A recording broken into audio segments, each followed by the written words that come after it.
Meanwhile, this week, Transportation Secretary Pete Buttigieg begging for electric car subsidies before a House committee. Watch this. Of course, the more pain we are all experiencing from the high price of gas, the more benefit there is for those who can access electric vehicles.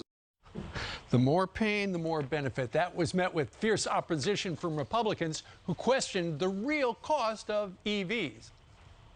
If that average household plugged in electric cars, do you know how much more electricity they would use in comparison to the air conditioning that air conditions their whole house? It would take 4 times as much electricity to charge the average household's cars as the average household uses on air conditioning.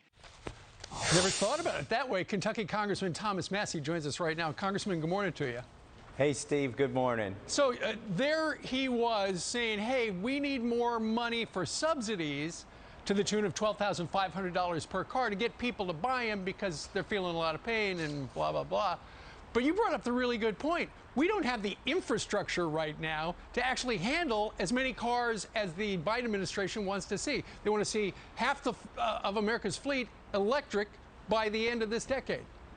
Yeah, by 2030, Biden wants 50% of all cars to be electric, and he signed an executive order. The problem is, you're going to have rolling blackouts, you're going to have brownouts, you're going to have to decide whether to turn on your air conditioner in your house or whether to drive your car that day. Oh. That's the reality of it. And, I drive an electric car.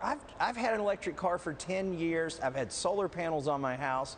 I love this stuff, but the problem is you can't force people into this too quickly or it's all going to break. And in fact, that's where we're at right now. There are a lot of people who would like to buy electric cars, but first of all, they don't have chips to make them. They don't have the rare earths to make the battery. They might have a used electric car that needs a new battery. The battery costs more than the actual car. So it's like, it's great. It's a great idea, but they haven't figured out all the bugs yet. They haven't. The supply chain issues are going to exacerbate that.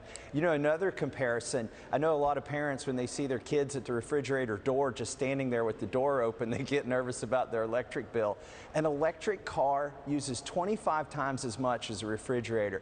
Can you imagine a Little League team in your house with 25 refrigerators fanning the door? That is such a great point, Congressman, because particularly today where it's 100 degrees across much of the country, people are thinking about what's my electric bill going to be. But at the same time, it's like, okay, if I've got my air conditioner on, I've got the refrigerator plugged in and my car plugged in, I'm going to blow out the power plant. Yeah, you're going to blow out your neighborhood power grid. You're going to blow, and if enough neighborhoods do that, the whole grid will go down. So it's just not going to work. I told Secretary Buttigieg, I said, look, you're optimistic, and I like that, but you don't have any calculations. This is all based on political science, not engineering. Oh, that's such a good point. And you are an engineer yourself, and you've got solar panels, you've got the electric car. You would like it to work, but it just doesn't at this point.